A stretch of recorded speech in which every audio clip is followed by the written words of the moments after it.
할렐루야. 10월 3일 목요일 말씀 묵상 시간입니다. 함께 보실 말씀은 열왕기하 17장 24절에서 41절 말씀입니다. 이스라엘 자손을 사마리아에서 쫓아낸 아시리아 왕은 바벨론과 구다와 아와와 하맛과 스발와임으로부터 사람들을 데려와서 이스라엘 자손을 대신하여 사마리아 성읍에 살게 하였다. 그러자 그들은 사마리아를 자기들의 소유로 삼았으며 이스라엘 성읍들 안에 정착하여 살았다. 그들은 그곳에 정착하면서 처음에는 주님을 경외하지 않았다.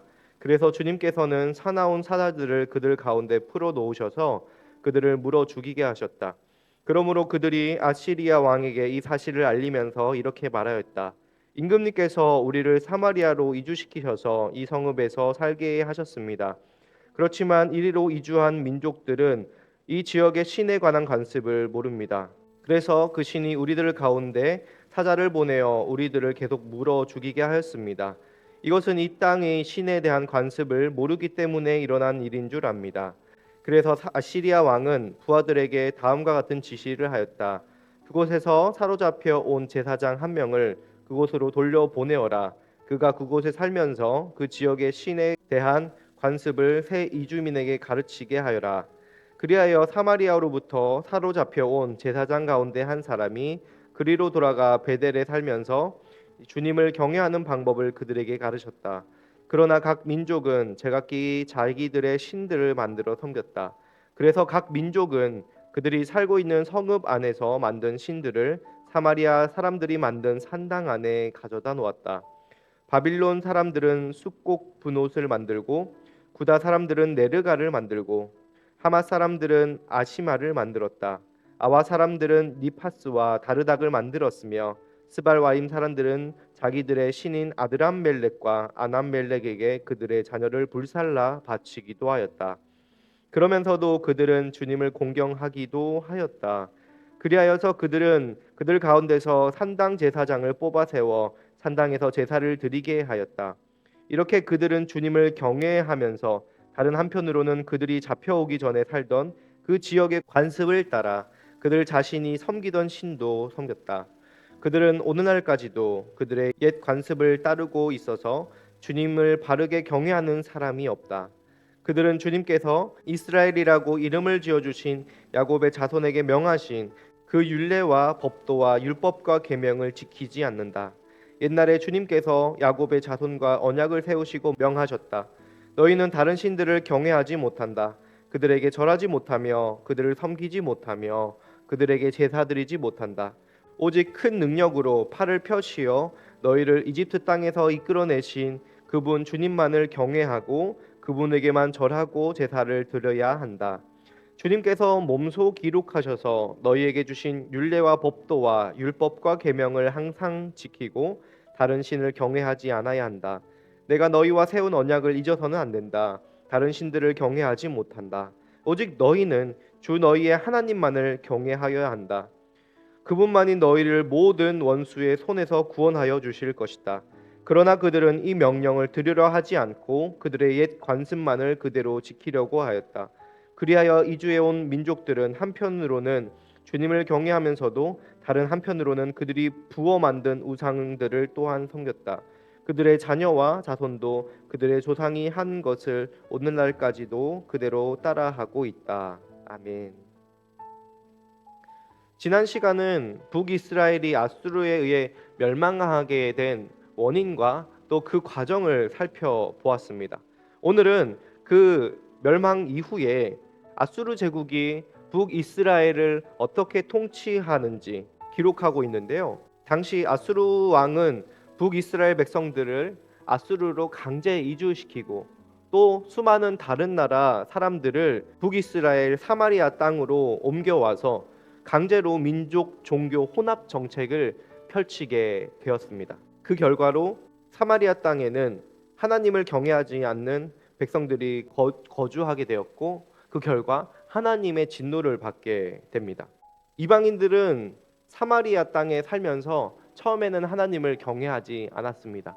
그런데 그들에게 반전의 사건이 일어나는데 무엇이냐면 하나님께서 사자들을 그들 가운데 풀어놓으셔서 그들을 물어 죽게 하신 것입니다. 그러자 이야기가 어떻게 진행되냐면 그들이 아시리아 왕에게 이 지역 시인을 우리가 제대로 섬기지 못해서 이런 일이 벌어졌다고 하면서 이 지역 시인을 어떻게 섬길 수 있는지 그 방법을 알려달라고 얘기를 합니다. 그래서 결국 사마리아에서 하나님을 섬기던 제사장을 한 명 아시리아에서 돌려보내서 그들에게 여호와 하나님을 믿는 신앙을 가르쳐 줍니다. 여기서 그들이 생각하는 신, 그리고 그들이 신을 어떻게 믿는지 우리가 살펴볼 수 있는데요. 그들은 신을 그 지역을 다스리는 지역신 정도로 생각했습니다. 하나님을 오해한 것이죠. 이스라엘의 사마리아뿐 아니라 온 땅과 우주를 창조하신 하나님을 고작 지역신 정도로 생각을 했습니다. 또 그리고 그들이 그 신을 섬기게 된 이유 또한 우리가 믿는 기독교와 다릅니다. 그들이 그렇게 신을 섬긴 이유는 무엇입니까? 그들은 두려움 때문에 하나님을 섬겼습니다. 사자 때문에, 벌을 사자 때문에 죽음을 경험하면서 하나님을 섬기지 않으면 죽음을 당했기 때문에 하나님을 섬기게 된 것이죠. 여러분, 이 두 가지 사실을 보면서 혹시 우리가 하나님을 어떻게 생각하고 있는지 돌아보아야 합니다. 우리는 왜 하나님을 섬기고 있습니까? 우리가 하나님께 우리의 필요와 우리의 소원을 이루어 주시기만을 기도하고 있다면 우리는 하나님을 나의 소원을 이루어주는 수호신 정도로 생각하고 있는 것입니다. 그러나 하나님은 온 우주의 창조주이시자 심판자로 다시 오실 것이며 우리를 사랑하셔서 자신의 아들을 내어주기까지 끔찍하게 우리를 사랑하신 사랑의 하나님이십니다. 그래서 우리가 믿는 신앙은 하나님을 온 우주의 주인으로 모시는, 주인으로 믿는 신앙을 가지고 있으며 그 위대하신 하나님이 우리를 사랑하시기 때문에, 그분이 두려워서가 아니라 그분의 사랑 때문에 우리가 하나님을 믿고 섬기는 것이죠. 이 이방인들이 가지고 있었던 잘못된 신관의 결과는 어떻게 됩니까? 그들은 하나님을 경외합니다. 33절에 보면 이렇게 그들은 주님도 경외하면서 다른 한편으로는 그들이 잡혀오기 전에 살던 그 지역의 관습을 따라 그들 자신들이 섬기던 신도 섬겼다라고 얘기를 합니다. 하나님의 사랑 때문에 하나님을 경외하면서 섬기지 않았기 때문에 그들은 자신들이 믿었던 신들도 하나님과 함께 겸하여 섬기기 시작합니다. 주님을 공경하기도 한다면서 자기 자신들의 자녀들을 불살라서 그들의 신에게 바치기도 하는 끔찍한 혼합주의적인 종교 생활이 시작된 것이죠. 우리 또한 이런 사마리아에 온 이방인과 같은 모습은 없는지 돌아보아야 할 것입니다. 하나님도 믿지만 여전히 세상도 사랑하는 그런 모습이 있다면 우리는 과감히 그 길에서 돌이켜야 할 것입니다. 여러분, 불신앙은 무엇입니까? 하나님을 믿지 않는 것이 불신앙이 아닙니다. 하나님도 믿고 세상도 사랑하는 것, 부부 관계에서 배우자도 사랑하고 또 다른 사람도 사랑을 한다면 그것은 적절하지 않은 행동이겠죠. 그래서 오늘 말씀에서는 하나님께서 이렇게 이야기하십니다. 그들은 오늘날까지도 그들의 옛 관습을 따르고 있어서 주님을 바르게 경외하는 사람이 없다. 하나님께서 바라시는 예배는 오직 하나님 한 분만을 믿고 따르는 것입니다. 그리하여서 39절에 이렇게 말씀하시죠. 오직 너희는 주 너희의 하나님만을 경외하여야 한다. 그분만이 너희를 모든 원수의 손에서 구원하여 주실 것이다. 여러분, 이 말씀을 통하여서 우리는 우리 자신을 돌아보아야 할 것입니다. 혹여나 우리가 주님을 믿고 따른다고 하지만 여전히 우리가 세상의 것들을 믿고 나의 어려운 일이 닥칠 때에 하나님께 달려가기보다는 나의 경험과 지식, 나의 통장의 잔고, 나의 능력을 믿고 이 세상을 헤쳐 나가며 살아가고자 하는 것은 아닌지 돌아보아야 합니다. 하나님을 사랑한다고 하면서도 여전히 마음속 깊숙한 곳에서는 세상을 사랑하는 모습이 있지 않은지 돌아보며 우리는 하나님께 우리의 마음을 깨끗하게 하여 주셔서 주님만 섬길 수 있게 해달라고 간구하여야 할 것입니다. 시편 24편 3, 4절에 보면 오직 하나님만 섬기는 자의 모습에 대해서 나옵니다. 여호와의 산에 오를 자 누구며 그의 거룩한 곳에 설 자가 누구인가?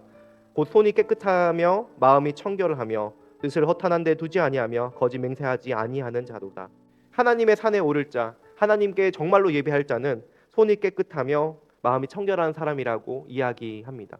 이것을 신약에서 어떻게 해석하냐면 야고보서에서 이렇게 얘기합니다. 하나님을 가까이 하라. 그리하면 너희를 가까이 하시리라. 죄인들아 손을 깨끗이 하라. 두 마음을 품은 자들아 너희의 마음을 성결하게 하라. 손을 깨끗이 한다는 것은 우리의 죄악을 벗어 버리고 하나님께 회개하며 돌아오는 것입니다. 마음을 청결하게 하는 것은 무엇입니까? 두 마음을 품지 않는 것입니다.